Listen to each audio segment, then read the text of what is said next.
This is me driving in what I think is one of the most bizarre places in the world. I just crossed over from Israel into the West Bank.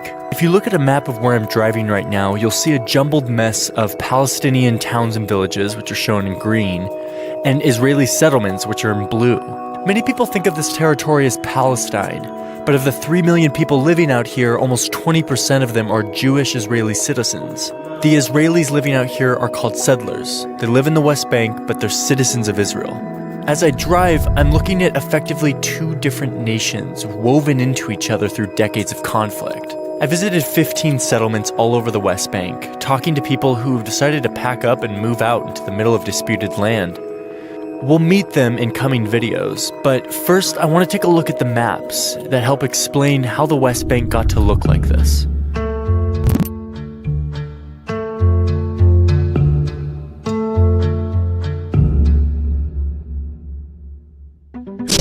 So let's go back to 1948 when the map looked a lot different. Back then, all this land was controlled by Great Britain.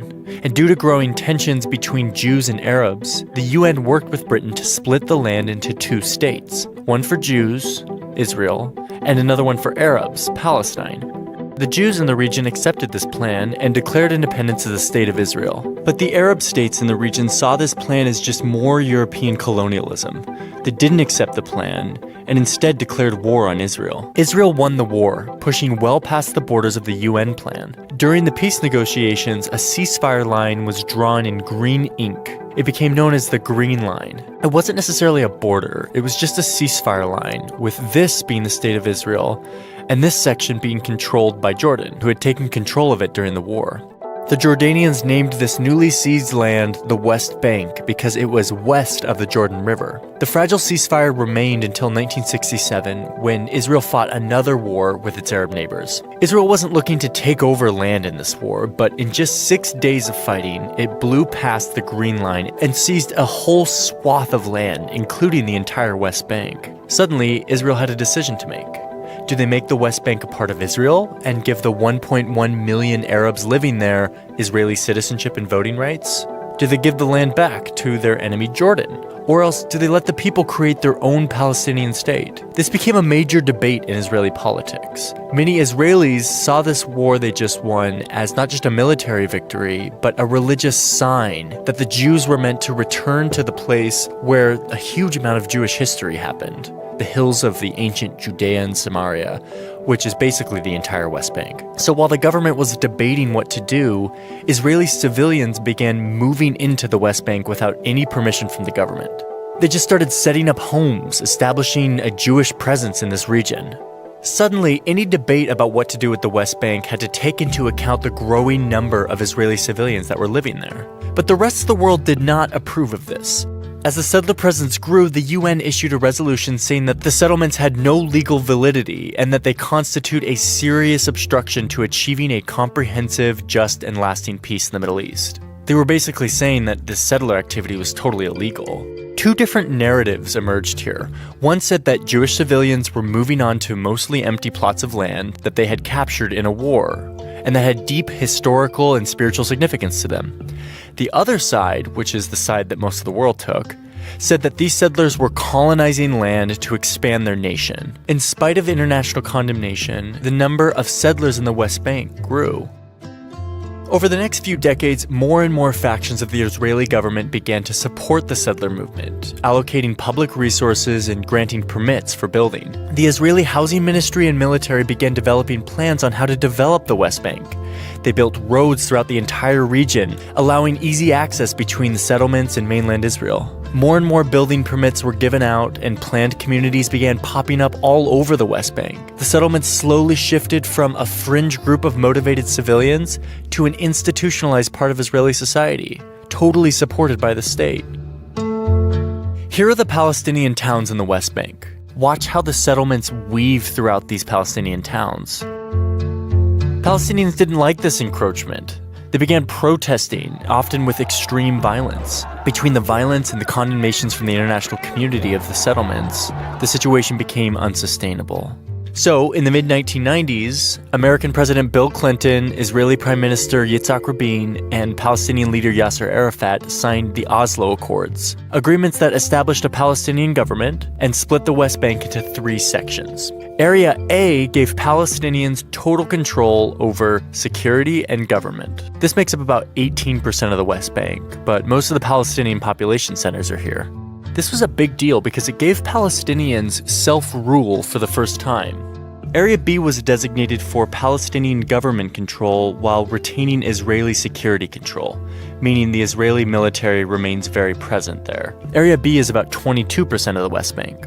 Area C remained completely under the Israeli military and government control. This is where all the settlements are in Area C, and it's about 60% of the West Bank. So this is basically how we ended up with this mess of a map. Israelis can come and go from mainland Israel through really nice roads that go straight to the settlements. They call these roads flyovers because they bypass Palestinian villages and give easy access from one settlement to the other. But not every settlement has one of these flyover roads. Palestinians can drive on almost all the roads in the West Bank, but their movement is often more difficult, more restricted. They have to stop at checkpoints and get their car inspected sometimes. Sometimes it makes for some really long lines.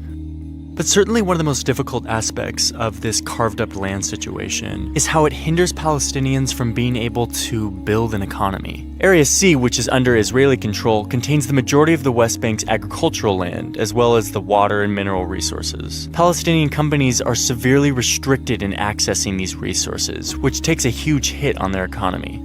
So with these 3 sections agreed upon by both sides, the settlements continued to grow in Area C. But in 2005, something happened that would ignite even more passion for the settler movement in Israel. Prime Minister Ariel Sharon decided to remove 8,500 settlers from the Gaza Strip, which was another disputed area where there was a lot of settlements.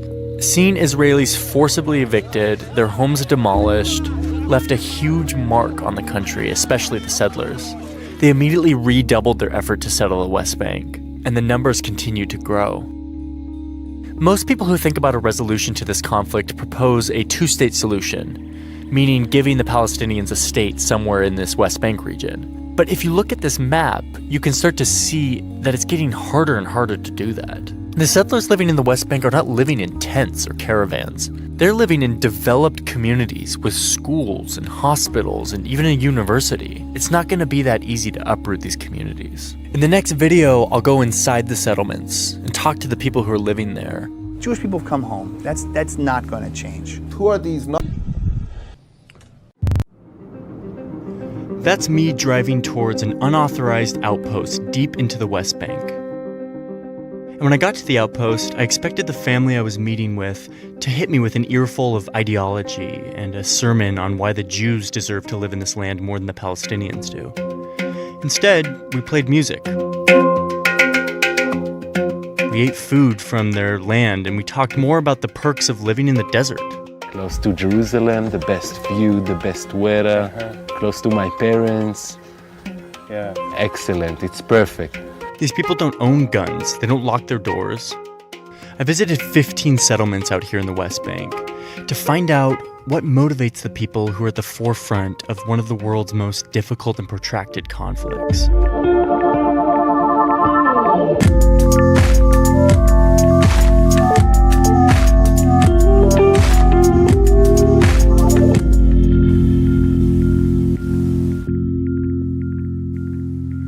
The West Bank is home to 2.2 million Arabs and seen by the international community as the part of a future Palestinian state. But there are also more than 400,000 Israeli settlers living out here, which is about 5% of Israel's population. You can learn all about how they got here in the first part of this series. Many of the first Jewish settlers who trekked out here in 1967 were driven by a strong ideological mission to claim this land for Israel. But things have changed quite a bit since then. Of last year. He carried them, okay, and then Murphy carried them to the playoffs. Spend 10 minutes in a settlement today, and you sometimes feel that you could just as easily be in a New Jersey suburb. Walker has been out the last 3 days because he's got a back problem and his wife is due. We're here just to, play a game, have a good time. Clean roads, big houses, quality parks, good schools, close-by shopping, a university. You ask people why they moved out here, and instead of the original mission to push forward the Israeli state, you hear things like, a very good educational system. So there's a very nice country club. We wanted to be able to have a bigger place.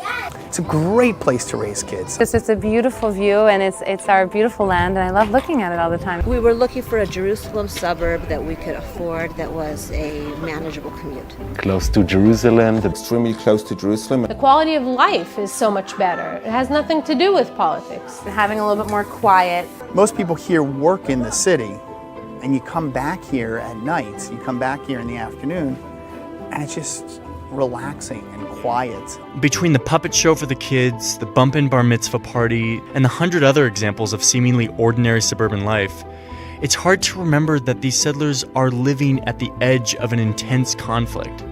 Нет таких очередей, нет такой плотности населения, как в больших городах. Они видят в окно, они видят деревья и цветы, которые они сами посадили. Эти деревья большие я посадил, когда купил эту квартиру. My wife and I had certain criteria. One was we wanted to walk out of our back door and be hiking in 5 minutes. Now, of course, there's still ideology here. Many residents of these communities feel connected to the settlers' original mission to resettle the hills of the ancient Judean Samaria from the Bible, which they call The cradle of our entire civilization. You know? But ideological motivations for living out here are usually 4 or 5 items down the priority list, with quality of life reasons being the main drivers. To tell you if my ideological reasons was the major motivation to move over, I won't lie, and that wasn't one of the major things. I wasn't trying to make a statement. I was trying to find a place that would be a good place, a safe place to raise our kids, and this was the choice. It wasn't at all something that was like one of the criteria, but it happened to be a real perk. Of course, the hardcore back-to-the-earth settlers still exist. Here I am with a guy who doesn't want his name or face in my video. He lives in another outpost, illegal even to the Israeli government. There's no baseball league or bagel shops in this community. God promised to us that this is our land, and we can grow here if we listen to Him. This renegade culture of taking over hilltops once characterized the settlement movement. But now, the zealous ideology that started the movement has been diluted by more practical factors like house prices and quality of schools. This real estate ad for a settlement community, I think, perfectly captures the blend of quality of life motivations with a hint of ideological fervor sprinkled in. If you've always felt a deep yearning for Jerusalem, now is a once-in-a-lifetime opportunity not only to stand within its gates, but also to build the home of your dreams there. The tranquility of a picturesque setting and crisp mountain air, with all the benefits and amenities that Jerusalem has to offer. Ramat Givat Ze'ev is adjacent to the city of Givat Ze'ev and is connected to Jerusalem via 2 main highways. But make no mistake, there's still a conflict here, an occupation of land that has enormous impact on the lives of Palestinians.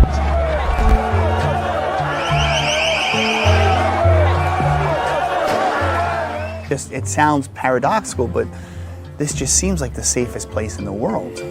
One of the reasons why life in many settlements is so peaceful and pleasant is that the government invests proportionally more public money into the settlement communities than it does in mainland Israeli communities. Schools in the settlements receive better funding than mainland Israeli schools in the form of better salaries for teachers and other educational benefits for the kids. Nearly 1/3 of all subsidized housing in Israel is in the settlements, even though only 5% of Israelis live there. And in the past, the government even ran a mortgage subsidy program that made living out here much cheaper than mainland Israel. And things like public transportation are cheaper for settlers than mainland Israelis. An Israeli think tank found that the government spends about $950 on each West Bank resident. That's more than double what it spends on people living in Tel Aviv or Jerusalem. The settlement enterprise has become a fixture of Israeli institutions and society, which helps explain why you don't need to be an ideological activist if you want to live out there. I can't hide the quality of life that people are enjoying here, okay? I can't hide the fact that people are moving from the United States from very luxurious big homes, and they choose to live in Efrat. And they're not suffering in Efrat, okay? They're managing to maintain a very similar quality of life. On top of government support, lots of the gyms, theaters, and parks in the settlements are funded by foreign donors, usually Americans, with ideological motivations. So what you end up with are these attractive communities that feel totally ordinary and livable, but that are built on an ideological mission and that carry heavy political significance both domestically and internationally. Even these unauthorized outposts that are illegal under Israeli law enjoy a good amount of support from the government. Like this government-provided soldier to protect this illegal community, or a playground that's built by the government, as well as public waste and recycling collection, all in a place that has been deemed illegal by the government. My house, the government built it. That's a fact. That's a fact. These places are connected to public water and electricity. They're totally supported in spite of being unauthorized. And we have here everything from internet to water to electricity to like everywhere. But often to appease the international community, the government still tries to appear tough on these unauthorized settlements. Back on that illegal outpost, my contact tells me that the authorities show up about once a year to knock down a settler's house and then take a picture of it to show the world that they don't tolerate illegal settlements. But in reality, they clearly do. And most of the reason is international political reason. International forces, international political stupid reasons.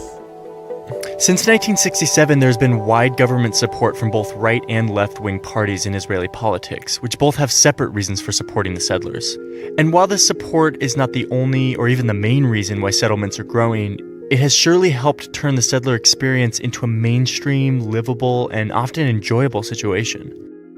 The original mission of the settlement movement was to claim land deep into the West Bank, preventing a Palestinian state. Here are the Palestinian population centers in the West Bank, and here are the settlements. Any proposal for giving Palestinians their own state now has to take into account the hundreds of thousands of Israelis living out here. No one seriously considers it possible to remove all 400,000 residents. And while negotiations are in a standstill, Israel keeps issuing permits and settlements continue to grow. These whole peace talks are like two guys negotiating over a pizza while one of them is eating a pizza. Just a few weeks ago, the housing minister announced that he foresees this region down here, called Gush Etzion, growing from 7,000 residents, which it is currently, to 500,000 in the next 10 years.